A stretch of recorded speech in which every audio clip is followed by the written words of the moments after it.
What's good, y'all? This video is pretty simple. It should hopefully be no longer than like 40 seconds, but I doubt it.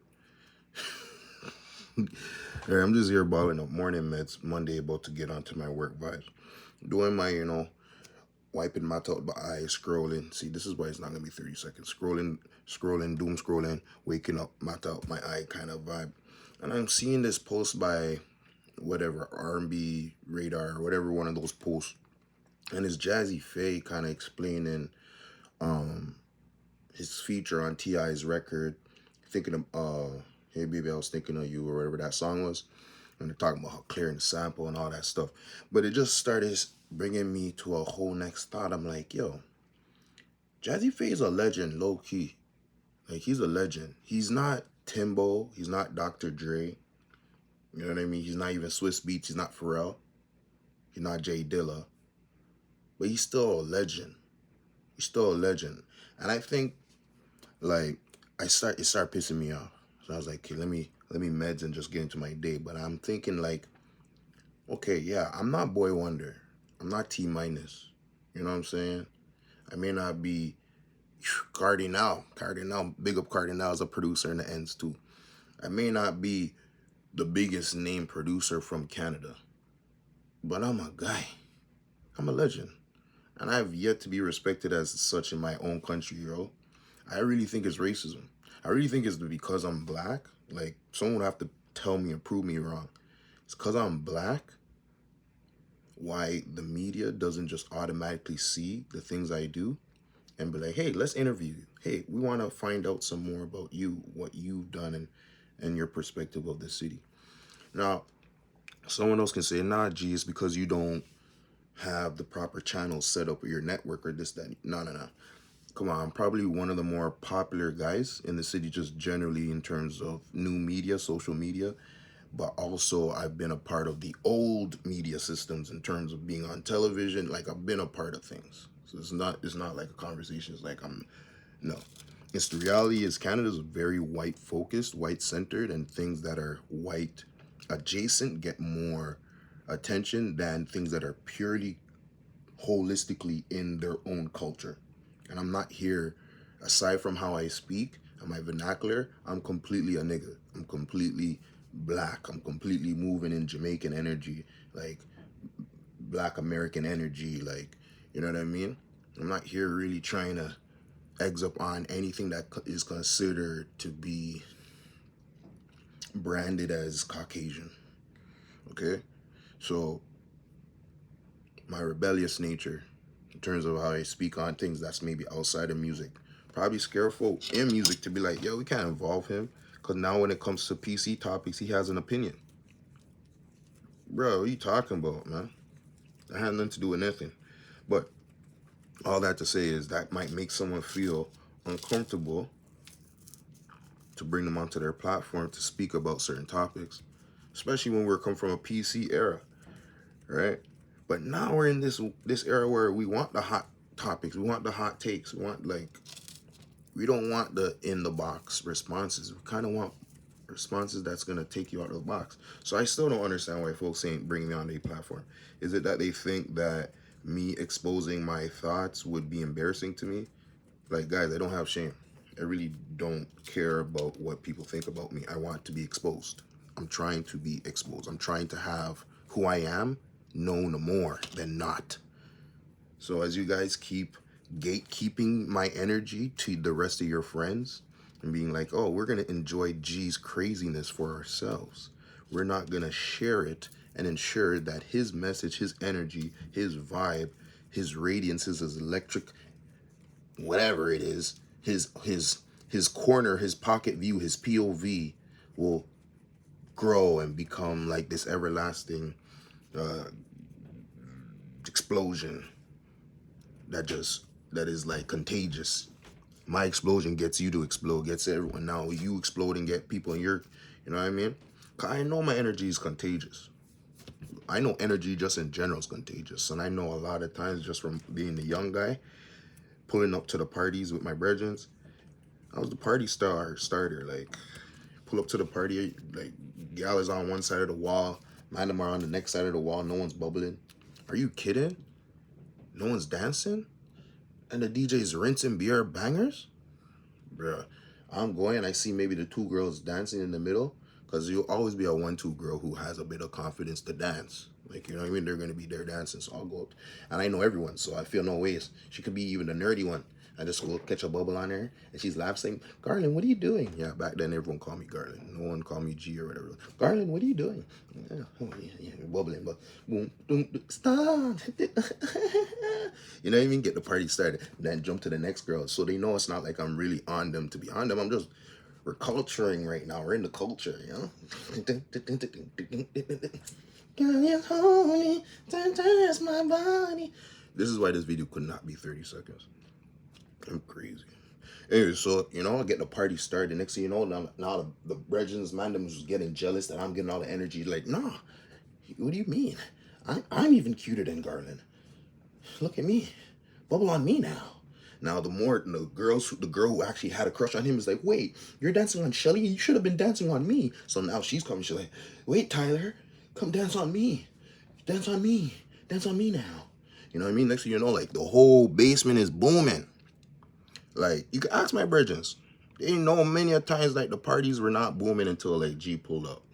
G pull up and just get that like break the ice energy. Like even the school dances, like everybody just acting like they're too cool for school. Me, I'm like, yo, we're there. Let's go. Like party time. Like anyways. So the point the point of all that is to say that like I don't have shame. I'm not afraid to be embarrassed. I honestly don't care about what people think. I just want them to think. You know what I mean? So just like spread the message. People's like, I don't know, it's not recorded. He didn't shave his beard today. I don't know. Should I share this content? This is not guys, you think I care about that? You think dollars is made because of the aesthetics or because of the value, the literal gems, the literal value, you know what I mean? So a man like me who actually knows like my skill sets is based on, you know, piano playing, whatever. I'm not a pianist, but whatever, playing piano, producing music. It's not based on me having to literally be looking like a brand that does it. I just do it. I just have to do it. Anyways, this was not supposed to be this long. I'm rambling. The point of the matter is, I'm a big guy in my city. I'm a big guy. I may not be the biggest. I may not be Boy Wonder. I may not be D10. I may not even be like some of the underground names who's doing their due. I'm not Murder Beats. Okay? But I'm still undeniably GMF. And realistically, I created the Toronto sound. That needs to be understood. Okay? The biggest guy is not always the guy who invented the thing. He's just the guy who had the best business acumen. Okay? Boy Wonder's manager, salute. Hands down, game-changing situation for any producer in the city. Anyone who's affiliated or connected to that manager, their career moved. Okay? So big up to all those folks part of that conglomerate. Right? But that has nothing to do with the musicality, skill sets. Has nothing to do with that. Has nothing to do with iron sharpening iron. Has nothing to do with developing the city. It has nothing to do with artist development. Has nothing to do with any of those things. Has just to do with branding and business acumen and growth of your brand identity in terms of hip hop and wider community mainstream approaches. And I rate it because obviously everything they were doing, residual effects help everyone else. So there's no hate on that. But the problem is the rest of y'all thinking that I gotta do that for you to respect me for me who I am. Never. Never, never. That will never be a thing, and it should never, ever be a thing. I'm a guy because I'm a guy who did my own things, the things I was doing. I wasn't running after OVO on their coattails. I wasn't running even after Umbrella. No click. I wasn't even running after OGs. Rich Kid, I was running after nobody, even though I shook hands with everybody. And the problem is, the internet used to be free. So me just saying what I said could go out there. Now you have to pay money. I don't care to do that. Why am I paying money just to say stuff on the internet?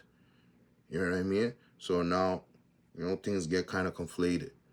It looks like, is he really this big brand in the ends? Is he really still holding it down for everything that he says he's holding it down for?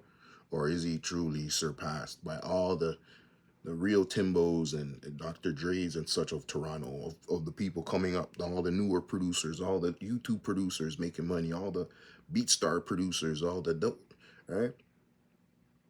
When I was doing it, none of those things was happening. And someone else could say, well, gee, did you adapt? Did you create your YouTube beat channel? Did you create your BeatStars channel? I'm not, that's not my, that's not, sorry. You can ask certain artists. I didn't even like emailing beats. Pull up to the studio or set up a link date, and I'll pull up to you with a hard drive or with my laptop or whatever, and I'll play beats live. I hated sending my beats to camps all through hip hop. But because I was broke and poor and I can't jump on a plane and just go to LA and go to whatever, I had to send my beats. I had to send my beats all over the game. All to every hip hop clique. How do you think I produced for Freddie Gibbs? Did I meet him? I've never met him in my life. Sending my beats everywhere. The internet was new, but I was an early adopter in terms of I'm going to use this to send my material. Right? If back in the day they were faxing things all over the place, well, why can't I just email? And that was already the thing. It's not like I was a progressive that much. No, everybody already emailing. We're already emailing. It's already a thing. But I had no way of protecting my art. And I'm thinking, I'm a nobody. They wouldn't really steal my shit. If they like it, they're going to buy it. Lo and behold, years later, we're starting to hear production that sound like the stuff I'm sending to these guys for years. My friends coming to me, yo, Chris Brown new album sound like some Galactic Soul, bro. Yo, so-and-so's album sound like some Galactic Soul. Yo, that new single from Usher. Yo, that new single from so-and-so. And these are all camps I've been sending music to. I've been sending music to all these camps. Every one of them. There's not one camp in hip-hop that I ain't send my music to. I'm talking about back then. Obviously, the game has, whatever, we have 300 and all the camps that are under 300. There's a whole new era, 15 years close to at this point. Right? The last time I've really been hungry sending my stuff out to every clique in hip-hop might have been like 2016, 2017 maybe. Let's say, to keep it kosher, 2018 is probably the last time I'm thirsting to send my stuff out to everybody in the game. Right? But the avenues were there to think that, oh, you're in Canada. How are you sending your music to everyone in hip hop? Well, why do you think anybody from anywhere in the world has aspirations to do anything outside of their box?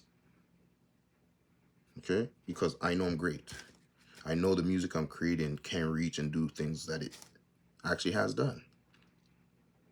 Because, yeah, a lot of times nothing happened with the record, but other times I get the placement. Yeah, a lot of times the placements don't actually touch road. But a few out of those times, the placement touch road. So it's an odds game, and I get it. Like I said at the beginning of this is not me saying, yo, I'm the Timbo, I'm the Dr. Dre. Yeah, there's guys in my city, guys on my block who have better business acumen. And we know it takes money to make money. So maybe that's a conversation of generational wealth. Maybe that's a deeper conversation I'm not even ready or willing to have in this video clip. This was supposed to be 30 seconds. It's goddamn 13 going on 14 minutes. So we're going to call it a wrap. I'm going to have my morning meds and get to my day. Because clearly I'm triggered. Peace.